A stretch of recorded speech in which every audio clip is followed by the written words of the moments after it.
नमस्कार। National gold television र Hetauda FM 96.6 मेगाहर्जबाट एकैसाथ प्रसारण भइरहेको समाचार बुलेटिन न्यूज अफ द डेमा स्वागत छ। म उषा थामी। न्यूज अफ द डे सुरु गरौं दिनभरका खबरहरूबाट।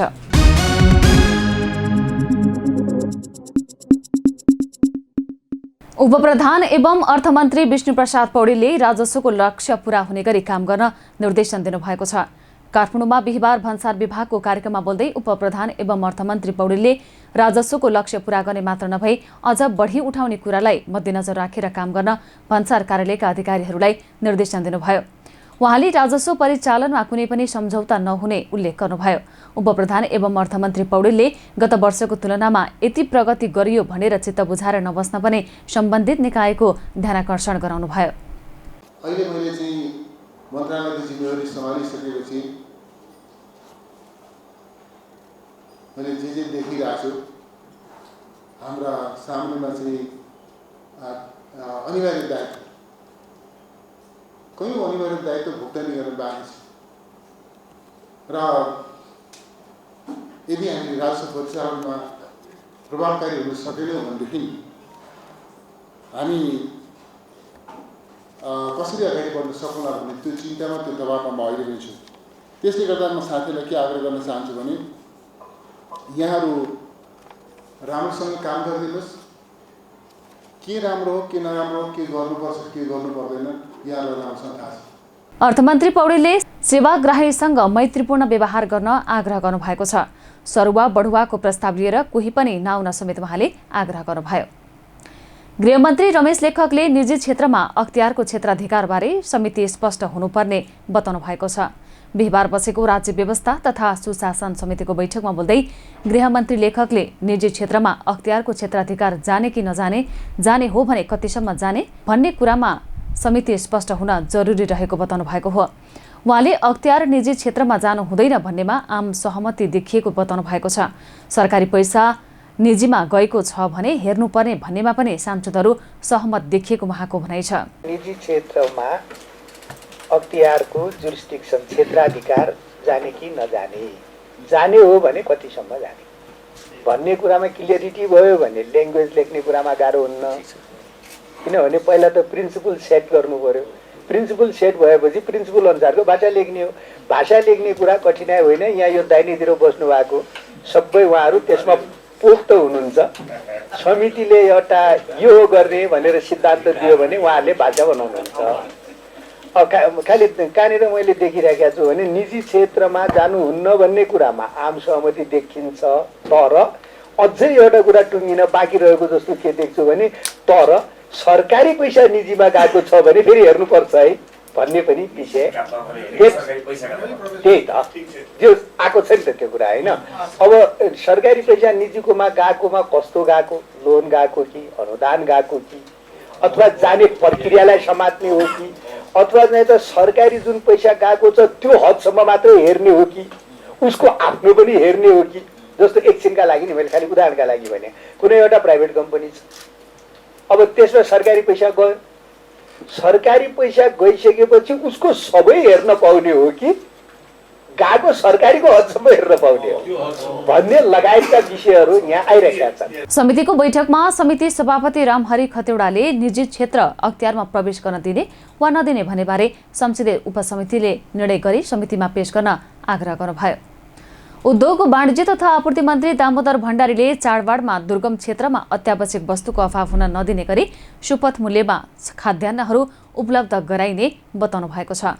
बिहिबार साल ट्रेडिङ कर्पोरेसन लिमिटेडको 62औं वार्षिक उत्सवका अवसरमा आयोजित कार्यक्रमपछि सञ्चारकर्मीहरूसँग कुरा गर्दै उहाँले अत्यावश्यक वस्तुहरूको अभाव हुन नदिन थप योजना व्यावसायिकता वृद्धि गर्न आवश्यक रहेको बताउनुभयो।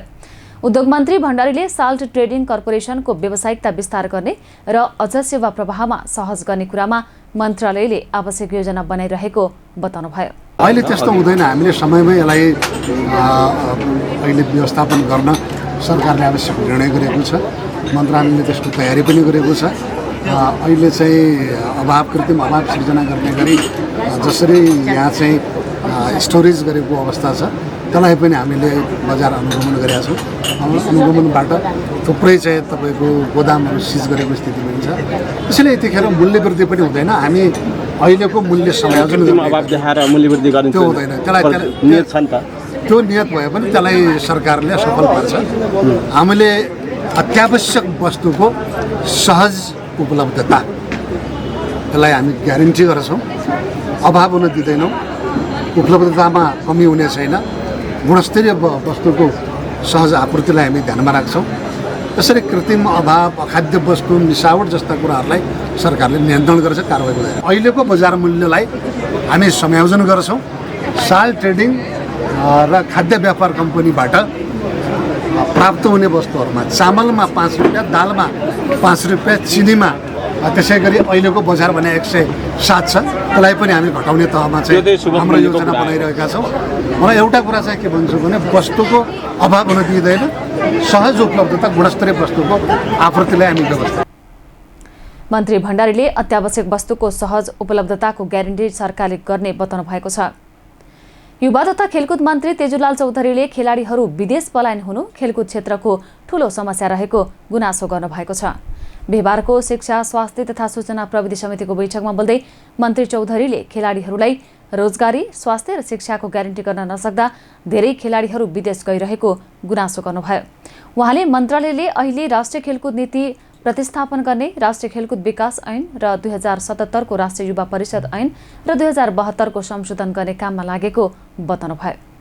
सबभन्दा ठुलो समस्याको रूपमा हाम्रो खेलाडीहरू विदेश पलायन भयो र विदेश पलायन हुनुको 3टा कारण उनीहरू हामीले बुझ्दा उनीहरूलाई बोलाएर कुरा गर्थे। हामीसँग जबको ग्यारेन्टी भएन सबभन्दा पहिले र हाम्रो सरकारसँग यो जब दिने राष्ट्रिय अन्तर्राष्ट्रिय खेलाडीहरूको बरु पहिले थियो। अहिले राष्ट्रिय र अन्तर्राष्ट्रिय खेलाडीहरूको जब दिने निकै नै 2077 कानुन आइसकेपछि, विकास ऐन आइसकेपछि, जुन अहिले संहिता लागू भएर जुन अहिले विकास ऐन 2077 लागू भएपछि अहिले त्यो दिनदेखि हामी एउटा पनि कुनै पनि पदहरूमा जागिर दिन सकेको छैनौँ। कुनै पनि खेलाडीलाई र कुनै पनि कामको लागि हामीले जागिर दिन, रोजगारी दिन, जागिर भन्दा पनि रोजगारी दिन सकेको छैनौँ खेलाडीहरूलाई। मन्त्री चौधरीले खेलको वर्गीकरण राम्रो किसिमले नभएको गुनासो गर्दै देशमा हुनै नसक्ने खेलका लागि रकम विनियोजन गरिएको बताउनुभयो। शिक्षा, स्वास्थ्य तथा सूचना प्रविधि समितिले खेलकुद क्षेत्रको विकासका लागि छुट्टै कानुनको ड्राफ्ट गर्न युवा तथा खेलकुद मन्त्रालयलाई निर्देशन दिएको छ।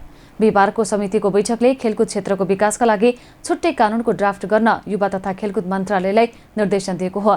समिति सभापति अमर बहादुर थापाले खेलकुद क्षेत्रको विकासका लागि मन्त्रालयले तत्काल कानुनको व्यवस्था गरेर अघि बढ्न निर्देशन दिनुभयो। उहाँले आफ्नो अनुकूलतामा कार्यविधि बनाएर अघि बढ्ने कुरा राम्रो नभएको बताउनुभयो। तत्काल मन्त्रालयले कानुनको व्यवस्थापन गरेर अगाडि बढ्नु पर्यो। अब छुट्टै कानुनको विपरीत नियमावली, कार्यविधि बनाएर अगाडि बढ्ने कुराले खेलकुदलाई आफ्नो अनुकूलको कार्यविधि बनाएर खेलकुदलाई अगाडि चलाउने कुरा यो राम्रो होइन, यो गैर जिम्मेवारी नै हुन्छ। त्यसो भएको हुनाले मलाई आएको, मैले यो एकदमै प्रमाणितै भन्न सक्दिनँ, मसँग गुनासो आएको कुरा यो पनि छ। त्यो हिसाबले अगाडि बढ्न र तपाईँहरूलाई कानुनको समस्या छ भने तत्काल ड्राफ्ट गर्नुहोस्। हामीले कसरी फास्ट ट्र्याकमै तपाईँहरूलाई अहिले पनि तपाईँहरूले सुन्नुभएको छ र खेलकुदलाई कसरी प्राथमिकता दिने होला भन्ने हामी तपाईँहरू मात्रै होइन, हामी समितिका पनि चिन्तित छौँ र आज तपाईँहरूलाई बोलाउनु पर्ने, तपाईँहरूबाट छलफल गरेर अगाडि बढ्नुपर्ने कारण पनि यही हो। तपाईँहरूलाई सपोर्ट र सहयोग कसरी गर्न सकिन्छ। अब योभन्दा अगाडिको खेलकुद मन्त्री, उहाँभन्दा पनि हाम्रो डिवारजीभन्दा पनि अगाडिको मन्त्रीजीलाई हामीले बोलाएका थियौँ। बैठकमा नेकपा एमालेका सांसद छविलाल विश्वकर्माले 10औं राष्ट्रिय खेलकुद प्रतियोगितालाई समयभित्रै सम्पन्न गर्न जोड दिनु भएको छ। उहाँले समयमै हुन नसक्ने हो भने निश्चित समय निर्धारण गरी सहज रूपमा खेलकुदका गतिविधि अघि बढाउन सकिने बताउनुभयो। अब यो 10औं राष्ट्रिय खेलकुदको बारेमा कुरा आइ नै सकेको छ। समय कम छ, त्यसले गर्दाखेरि यो खेलकुद प्रतियोगितालाई समयभित्रै सम्पन्न गर्नका लागि जोड दियौँ। तर अहिले त्यो सम्भावना छैन भने पनि समयभित्रै गर्नुपर्छ भन्नेमा पनि फेरि किन जान पर्यो र? त्यो धेरै लामो समय लैजाने त होइन, कति चाहिने हो, तपाईँहरूको अध्ययनले के देखाउँछ, कति समयमा भने जसरी त्यो प्रतियोगिताको आयोजना गर्न सम्भव छ, त्यस पछाडि अगाडि बढौँ न। तर यसलाई अरू आलताल गर्न मिल्ने फेरि ठाउँ रहँदैन है। अघि प्रसङ्गमा चर्चा आयो के आधारले भयो थाहा छैन, तर चाहिँ कुन खेललाई कुन जिल्लामा भन्ने त त्यहाँको पूर्वाधारको कुरा होला, त्यहाँको जनजीवनसँग अलिकता लोकालिटीसँग खेल प्रेमी भावनासँग पनि जोडिएको हुन्छ। अब हुम्लामा तपाईँ के भन्छ हकीको प्रतियोगिताको परिकल्पना गर्नुहुन्छ भने त गाह्रो चिज त होला। त्यही प्रदेशमै चाहिन्छ भन्ने के छ, नेपालगञ्जमा गर्न सक्नु होला। यस्तै यस्तै कतिवटा खेल छन् मलाई जानकारी छैन, तर सम्भावना हेरिकन चाहिँ अहिले भर्खरै एकैपटक सबै के सम्भावना होला र त्यो त गाह्रो हुन्छ होला। तसर्थ तत्काल उपचारको कुरा एउटा हो मान्यमन्ज्यू, तर खेल क्षेत्रका मान्छेहरूको त लङ टर्म लामो समयसम्मको स्वास्थ्य उपचारको व्यवस्थासँग जोडिएको कुरा पनि त हो। समितिको बैठकमा बोल्दै नेकपा माओवादी केन्द्रकी सांसद रेखा शर्माले खेलकुद क्षेत्रको महत्त्व बढ्दै गइरहेको बताउनुभयो। उहाँले सीमित स्रोत र साधनका बावजुद पनि नेपाली खेलाडीहरूले विकास र राष्ट्रको गौरव बढाउँदै आएको बताउनु भएको छ। उहाँले खेल क्षेत्रमा लगानी समस्या रहेको बताउनुभयो। हाम्रो यो खेलकुद क्षेत्रको महत्त्व बढ्दै गइरहेको र सीमित साधन र स्रोतका बावजुद पनि नेपाली खेलाडीहरूले वास्तवमै भन्ने हो भने विकास गर्दै गइरहेका, राष्ट्रको गौरव राख्दै गइरहेका, तर यो क्षेत्रमा लगानीको समस्या भइराखेको यो अन्तर्विरोधमा हामी छौँ। यो अन्तर्विरोधको कसरी समस्याको समाधान गर्ने भन्ने कुरा हामीले सोच्नुपर्ने छ र यसका सरकारी बजेटका अलावा सरकारले बजेट बढाउनुपर्छ, त्यो आफ्नो ठाउँमा छ। त्यसका अलावा यसका साधन स्रोतहरू कसरी खोजी गर्ने, कसरी सीमित साधन स्रोतका बिचमा एउटा उच्चतम परिणाम निकाल्ने भन्ने विषयमा पनि ध्यान दिनुपर्ने जरुरी छ भन्ने मलाई लाग्छ। त्यो विषयमा मन्त्रालयले ध्यान दिनेछ, दियोस् भन्न चाहन्छु। र हामीले साधन स्रोत सीमित छ, त्यसमध्येका पनि केही मन्त्रालयहरू जसको आफ्नै बजेटरी सिस्टम भएका निकायहरू छैनन्, ती मन्त्रालयहरूलाई वास्तवमै गाह्रो छ वार्षिक कार्यक्रम बनाउन, यसमा अलि व्यवस्थित ढङ्गले जान गाह्रो छ। तर हुँदाहुँदै पनि के रहेछ भने सीमित साधन स्रोतलाई ठिक ढङ्गले सदुपयोग गर्न सकियो भने परिणाम निकाल्न सकिन्छ, फेरि निकाल्नै सकिन्न भन्ने कुरा पनि होइन। त्यो निकाल्ने कुरामा ध्यान दिनुपर्छ भन्ने लाग्छ र आजका दिनसम्म आउँदाखेरि त्यसरी काम गर्न अलि नसकेको छैन र खेलाडीहरूलाई जुन ढङ्गले हामीले प्रोत्साहित गर्नुपर्ने हो साधन स्रोतमा, त्यसमा हामीले गर्न सकेका छैनौँ। उनीहरूलाई रोजगारको सुनिश्चित गर्न सकेका छैनौँ। यी सबै तमाम समस्याहरू छन्, ती समस्याहरूको समाधान गरिनुपर्छ भन्न म चाहन्छु। यस्तै बैठकमा बोल्दै राष्ट्रिय स्वतन्त्र पार्टीकी सांसद डाक्टर तोसीमा कार्कीले युवाहरूलाई समेट्ने गरी युवालाई प्रोत्साहन दिने गरी र युवालाई देशभित्रै रोजगारीको सुनिश्चितता हुने गरी युवा स्वरोजगार कार्यक्रमलाई अघि बढाउन सुझाव दिनुभएको छ। उहाँले युवा स्वरोजगार कार्यक्रम अन्तर्गत आजसम्म कतिवटा प्रपोजल परेका छन् भन्दै प्रश्न गर्नुभयो। सांसद कार्कीले युवाका समस्याहरूको सूची बनाई समाधान गर्न मन्त्रालयलाई आग्रह गर्नुभयो। समग्र युवालाई समेट्ने गरी, युवालाई प्रोत्साहन दिने गरी, युवाको रोजगारी देशभित्रै सुनिश्चित हुने गरी युवा खेलकुद मन्त्रालयले के कस्तो कार्यक्रमहरू लिएर आएको छ। युवा तथा साना व्यवसायी रोजगारी कोष भनेर छ, अर्को युवा स्वरोजगार कोष पनि छ। श्रम मन्त्रालयसँग समन्वय गरेर यो कार्यक्रम अगाडि बढाउन किन ढिलाइ भइरहेको छ? तपाईँले एकचोटि म यो डाटाको माग गर्दछु, आजसम्म यो कार्यक्रम अन्तर्गत कतिवटा प्रपोजल्स परेका छन् र त्यो प्रपोजलहरू किन वर्षौँसम्म अड्किरहेका छन्? बजेटै निकासा हुँदैन भन्ने गुनासो आइरहेको छ। युवाहरू देशभित्रै केही गर्न चाहन्छन्, स्वरोजगार हुन चाहन्छन्, प्रपोजल पठाउँछन् युवा खेलकुद मन्त्रालयमा, तर स्वीकृत हुँदैन, वर्षौँसम्म अड्केर बस्छ, बजेट निकासा हुँदैन। अनि युवालाई होइन तिमीहरूको लागि हामी केही गर्न सक्दैनौँ, हामी तिमीहरूको अभिभावक होइनौँ, विदेश जाऊ भन्न खोजिएको हो त। बागमती प्रदेशका मुख्यमन्त्री बहादुर सिंह लामाले विपदको सूचना प्रवाह गरी जोखिम कम गर्न भू उपग्रह सेटेलाइट प्रविधि महत्त्वपूर्ण हुने बताउनु भएको छ। बिहिबार आन्तरिक मामिला तथा कानुन मन्त्रालय बागमती प्रदेशको आयोजनामा विपद जोखिम न्यूनीकरणका लागि प्रविधिको प्रयोग सम्बन्धी छलफल कार्यक्रममा मुख्यमन्त्री लामाले प्रदेशका जिल्लाहरूमा विपदको पूर्वानुमानका लागि सेटेलाइट प्रविधि महत्त्वपूर्ण हुने आफूले महसुस गरेको बताउनुभयो। उहाँले बागमती प्रदेशका 10 जिल्ला विपदको उच्च जोखिममा रहेकाले सेटेलाइट प्रविधि मार्फत जोखिमपूर्ण स्थानको पहिचान गरी जोखिम न्यूनीकरणका लागि पूर्व तयारी गर्न सकिने भएकाले प्रदेश सरकारले चासो लिएर छलफल चलाएको बताउनुभयो। मुख्यमन्त्री लामाले नेपालमा विपदका घटना धेरै हुने भएकाले सङ्घ, प्रदेश र स्थानीय तीनै तहको सरकारले यो प्रविधिको विषयमा चासो राख्नुपर्ने बताउनुभयो।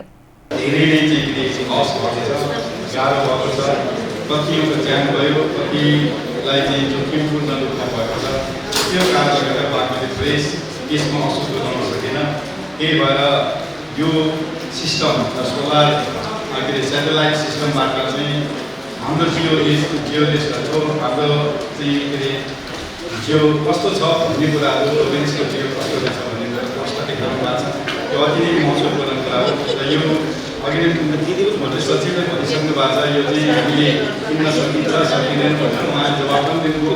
यो चाहिँ हामी दिन पनि सक्छौँ भने चाहिँ अब त्यो हिसाबले भन्नुभयो, त्यो खुसीको कुरा हो।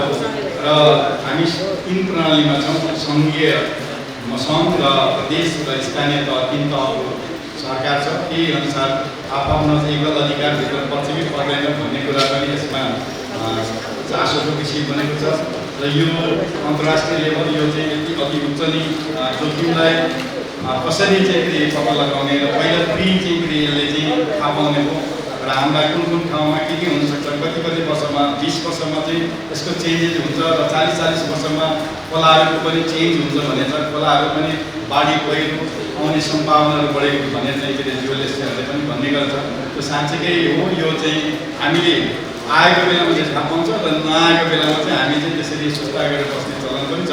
त्यसले गर्दाखेरि यो चाहिँ इन्फर्मेसन दिने पनि हो र यसले कहाँ चाहिँ गर्नु कहाँ चाहिँ जोखिमपूर्ण छ भन्ने कुरालाई स्पष्ट देखेको छ। यो चाहिँ नेपालमा र यो प्रोभिन्समा अति बागमती प्रदेश धेरै डिसास्टरहरू चाहिँ ठुलो चाहिँ के म्यानेजमेन्ट गर्नुपर्छ, यसले ठुलो मद्दत पुऱ्याउँछ भन्ने मैले विश्वास गरेको छु। त्यसै कारणले आजको यो छलफल र आजको चाहिँ यो चाहिँ के सेटेलाइट सिस्टमको चाहिँ देखाउनु भएका चाहिँ हाम्रा चाहिँ भीमसेन सुलाजीलाई र चाहिँ मल्लिकजीलाई, डाक्टर मल्लिकलाई धेरै धन्यवाद। र यो चाहिँ साँच्चैकै चाहिँ यो केन्द्रीय सरकारले पनि यसलाई विचार गर्नुपर्ने विचारणीय विषय पनि छ। छलफलमा आन्तरिक मामिला मन्त्री सुरज चन्द्र लामिछानेले जोखिमलाई मध्यनजर गर्दै सूचना प्रवाह गर्न सकिने भएकाले स्याटेलाइट प्रविधि उपयुक्त रहेको बताउनु भएको छ। उहाँले विपद व्यवस्थापन अधिकार तिनै तहको भएकाले यस विषयमा संघीय सरकार अन्तर्गतको राष्ट्रिय विपद जोखिम न्यूनीकरण तथा व्यवस्थापन प्राधिकरणसँग छलफलपछि प्रदेश सरकार अघि बढ्ने बताउनुभयो। स्टेक्स नामक भू उपग्रह स्याटेलाइट मार्फत जुनसुकै ठाउँमा हुने प्रकोपको डाटा पाउन र विश्लेषण गर्न सकिने एरोस्पेस एक्सप्लोरेसन एजेन्सीको प्रतिनिधि संस्था सिन्स्पेक्टिभका महाप्रबन्धक केस्लरले बताउनुभयो। उहाँका अनुसार स्याटेलाइटको प्रयोगबाट भूकम्प बाहेक बाढी, पहिरो, हिमताल विस्फोटको सम्भावना जस्ता विपदका घटनाका बारेमा पूर्व जानकारी सम्बन्धित निकायले दिन सकिनेछ। जमिनमा आइरहने परिवर्तन, संरचनात्मक कमजोरी वा सम्भावित विफलताहरूको बारेमा तस्बिर मार्फत प्रारम्भिक डाटा पत्ता लगाउन सकिने केस्लरले दावी गर्नुभयो। भू उपग्रह जडानका विषयमा बागमती प्रदेश सरकारसँग MOU गरेर जान इच्छुक रहेको कम्पनीले जनाएको छ। नेपाल चेम्बर अफ कमर्सका अध्यक्ष कमलेश अग्रवालले आयात हुने माल वस्तुको मूल्याङ्कनका लागि बजार सर्वेक्षण गरी सङ्कलित सूचनाको आधारमा भन्सार प्रणाली विकास गर्ने व्यवस्थाले निजी क्षेत्रमा अन्योलता सृजना भएको बताउनु भएको छ। बिहिबार काठमाडौँमा भन्सार विभागको कार्यक्रममा बोल्दै उहाँले आर्थिक वर्ष 2081-82 को लागि पारित आर्थिक ऐनमा आयात हुने मालवस्तुको मूल्याङ्कनका लागि बजार सर्वेक्षण गरी सङ्कलित सूचनाको आधारमा भन्सार प्रणाली विकास गर्ने व्यवस्थाले निजी क्षेत्रमा अन्योलता सृजना भएको बताउनु भएको हो। अध्यक्ष अग्रवालले WTO लगायत अन्य प्रचलित अभ्यास अनुसार कारोबार मूल्यलाई मान्यता दिनुपर्ने बताउनुभयो।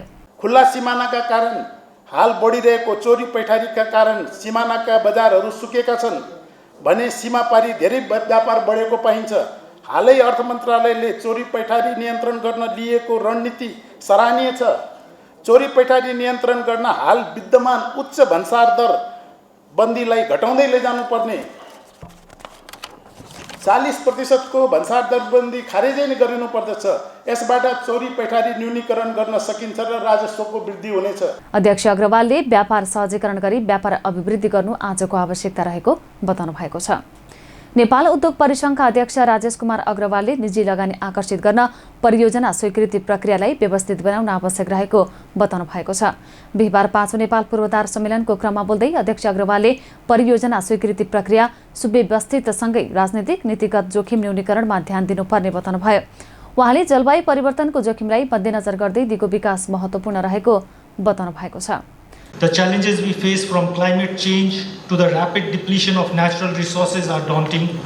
However, the presentations and panel discussions today highlighted a clear path forward, one that is rooted in innovation, collaboration, and resilience. We believe Sustainable infrastructure holds the key to Nepal's long-term prosperity, whether it's harnessing our abundant hydropower potential, integrated renewable energy, developing linear infrastructure, or building climate-resilient roads and urban spaces. The opportunity is immense. But to fully realize these ambitions, we need to act decisively, prioritizing projects that are not only environmentally sound, but socially inclusive and economically viable.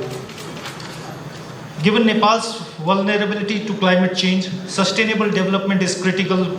Green financing and access to climate funds must be prioritized. Nepal urges international DFIs to increase their investment in areas like climate-resilient agriculture, natural food management, and nature-positive economic diversification. Our discussions also touched on the importance of green financing and future of energy mix. Nepal's untapped potential in green bonds and sustainable investment mechanisms offer a new frontier for growth. By linking capital markets with our vast energy and natural resources, we can attract investments that will fuel green projects and ensure our growth aligns with global sustainability standards. Looking beyond our borders, the global landscape of sustainable development shows us that the transition to a greener, more inclusive economy is not just a trend, but a necessity.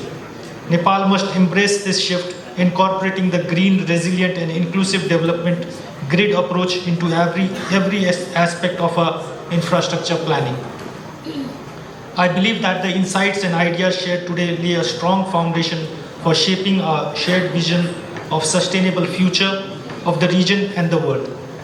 Let us carry this momentum forward, continuing to work together across sectors and borders to build a Nepal that thrives in harmony with its environment while ensuring prosperity for all its people.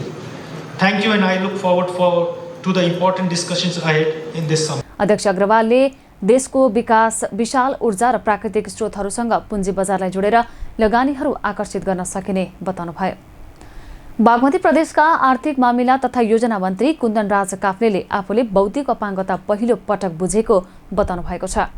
बिहिबार हेटौडा 7 हरियाली टोलमा C आशा फाउन्डेसनद्वारा सञ्चालित आशा विशेष पाठशाला तथा पुनर्स्थापना केन्द्रको दोस्रो तला भवन उद्घाटन कार्यक्रममा बोल्दै उहाँले अपाङ्गता बुझेको भए पनि बौद्धिक अपाङ्गता पहिलो पटक बुझेको बताउनुभयो। मन्त्री काफ्लेले आशा विशेष पाठशाला तथा पुनर्स्थापना केन्द्रमा आउँदा आफू पनि विद्यार्थी भएको महसुस गरेको बताउनुभयो।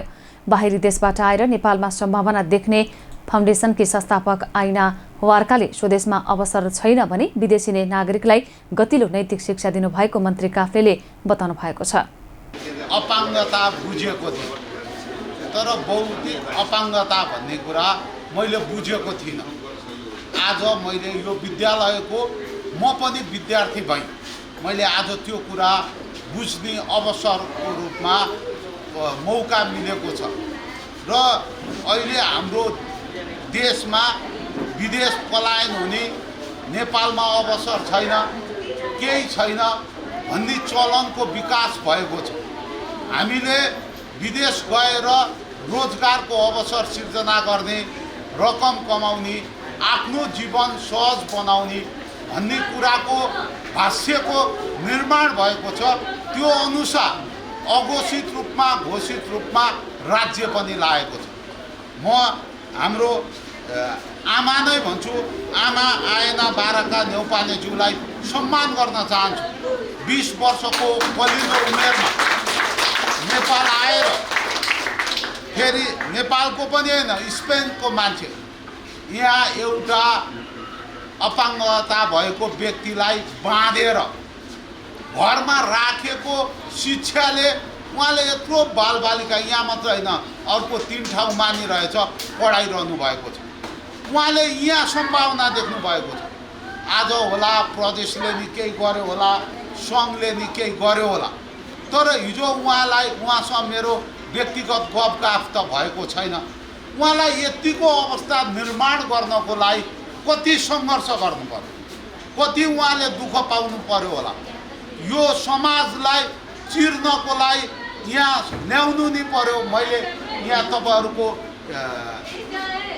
क्यान्टिन भनौँ, यहाँ तपाईँहरूको भान्साघर पनि हेरेँ, हेर्दाखेरि सबै कुरा पनि बनाएको छ। त्यहाँ उत्पादन गर्न यहाँ यत्रो म्यानेजमेन्ट गर्न कति कठिनाइ भयो होला त्यो उहाँले गरिरहनु भएको छ अझै गर्छु भन्नुभएको छ उहाँले आजभन्दा 13 वर्ष पहिला कलिलो उमेरमा स्पेनको नागरिक नेपालको पनि होइन पहाड पखेरा घुम्दै ओर्दै यहाँ गर्छु भन्ने हिम्मत गर्नुभएको छ भने तपाईँ हामीले बुझ्नुपर्छ यो माटोलाई सुन फलाउन सकिन्छ भन्ने कुरा हामी सबैले बुझ्नु यो शिक्षा हो यो सामाजिक शिक्षा हो। करिब 70 लाख रुपैयाँ लागतमा आशा विशेष पाठशाला तथा पुनर्स्थापना केन्द्रको दोस्रो तला निर्माण गरिएको विद्यालय व्यवस्थापन समितिका अध्यक्ष बालकृष्ण चौलागाईले जानकारी दिनुभएको छ। हेटौडा उपमहानगरपालिकाबाट 5 लाख रुपैयाँ र बाँकी आर्थिक सहयोग सङ्कलन गरी दोस्रो तलामा 13 कोठाको भवन निर्माण गरेको उहाँले बताउनु भएको छ। विद्यालयमा हाल 77 जना बौद्धिक अपाङ्गता भएका विद्यार्थी अध्ययनरत रहेका छन्। फाउन्डेसन तथा विद्यालयकी संस्थापक वार्का र अध्यक्ष कैलाश नेउपानेको अध्यक्षतामा भएको कार्यक्रममा 6 नम्बर वडा अध्यक्ष विष्णु दाहाल, 7 नम्बर वडा अध्यक्ष दामोदर गौतम लगायतका विभिन्न सङ्घ संस्थाका बुद्धिजीवीहरूको आतिथ्यता रहेको थियो। हेटौडाको पदमपोखरी स्थित ठुलोथलीमा पछिल्लो समय कृषकहरू मेवा खेतीतर्फ आकर्षित भएका छन्। विगत 4 वर्षदेखि पदमपोखरी ठुलोथलीका केही किसानहरूले मेवा खेती गर्न थालेकोमा हाल यहाँ 40% भन्दा बढी किसान मेवा खेतीमा आबद्ध छन्। मेवा खेतीबाट छोटो समयमा राम्रो आम्दानी लिन सक्ने भएकाले मेवा खेतीमा आकर्षित भएको किसानहरू बताउँछन्। ठुलोथलीका गोले परिवारका 2 भाइ लालबहादुर र बाबु गोलेले सुरुवात गरेको मेवा खेतीमा उनीहरूकै सल्लाह मानेर काका शेरबहादुर गोले पनि जोडिएका छन्। विगत 3 वर्षदेखि मेवा खेती गर्दै आएका शेरबहादुर मेवा खेतीबाट वर्षेनी करिब 8 लाख रुपैयाँ आम्दानी गरिरहेको बताउँछन्। यो किसानले के देख्यो भने तपाईँको आम्दानी स्रोत हेऱ्यो, हेर्दैखेरिमा तपाईँको मेवाले चाहिँ अलिकति उच्च स्तरमा देखियो कि यहाँ हाम्रो कृषि सम्बन्धीले पनि तपाईँको यसैलाई प्राथमिकता दिन थाल्यो। हामीलाई चाहिँ अहिले चाहिँ अलिकति मैले त्यति ध्यान दिएको थिएन, मेरो परिवारले अब सबैले रोप्यो, हामी पनि रोपेर हेरौँ भने अब 2 वर्ष भयो रोपेर हेरेको, अलिक फाइदा देखियो मेवाबाट। तर हामीले बेच्दा थोरैमा बेचियो, तपाईँको 40-45 बेच्दा पनि आम्दानी देख्यो कि त्यसमा घाटामा देखेन। त्यही कारणले गर्दाखेरि मेवा खेतीमा अलिक व्यस्तै छ मान्छे। मेवा खेती नै मुख्य आम्दानीको स्रोत बनाइरहेका गोलेले वैशाख र जेठ महिनामा मेवा रोप्ने गरेको बताएका छन्। करिब 10 कट्ठामा मेवा रोपेका उनले पानी पर्ने मौसममा मेवा खेती फस्टाउने बताए। मेवा खेतीमा लगानी अनुसारको राम्रो हेरचाह नभए आम्दानी राम्रो लिन भने नसकिने गोले बताउँछन्। सुरुवाती समयमा महँगोमा बिक्री हुने गरेको मेवा पछिल्लो समय भने बिचौलिया तथा अन्य समस्याका कारण मूल्य कम पाउन थालेको बताउँछन्। अनि अहिले चाहिँ तपाईँको सबैले यो मेवा खेतीमा ध्यान दिएर गरेपछि मार्केट चाहिँ अलिकति बढ्यो, तर उसमा चाहिँ अलिकति घट्यो। तपाईँ किनभने पहिला थोरै थियो, त्यसमा भाउ पाउँथ्यो, अहिले सबैले रोप्यो, अलिक कम पायो। यो मेवा तपाईँको वैशाखसम्म बेच्नु पाइन्छ। यो अब फलेपछि वैशाखसम्म बेच्नु पाइन्छ। अलिअलि त झर्छ नै होइन, अलिअलि झर्छ। यसलाई केबाट जोगिनु पर्यो? असिनाबाट जोगिनु पर्यो। असिना पर्नु भएन, असिना परिसकेपछि चाहिँ यो डुब्यो। तर 2-3 वर्ष भयो तपाईँको असिना पनि परेको छैन, त्यसबाट गर्दाखेरि अलिकति आम्दानी देखा। मेवा चाहिँ तपाईँको यो पहिला उयो मेवाहरू त तपाईँको यो असोसोबाट भट्टाबाट बेच्नुपर्ने हुन्छ। यो पाक्नु सुरु हुन्छ असोसोबाट, छिप्पिसक्यो। असोसोबाट मेवा बेच्न थालेपछि तपाईँको कहिलेसम्म बेच्नु पाइन्छ?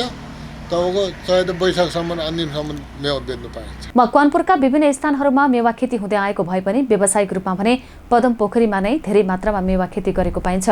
स्थानीय तहबाट कुनै सहयोग नलिई आफ्नै मेहनत र लगानीमा मेवा खेती गरिरहेको पदमपोखरी ठुलोथलीका किसानहरू बताउँछन्। हवस् त अहिलेलाई न्युज अफ द डे यति नै। सही सूचना र समाचारका लागि हाम्रो फेसबुक र युट्युबमा फलो गर्न सक्नुहुनेछ। नमस्कार।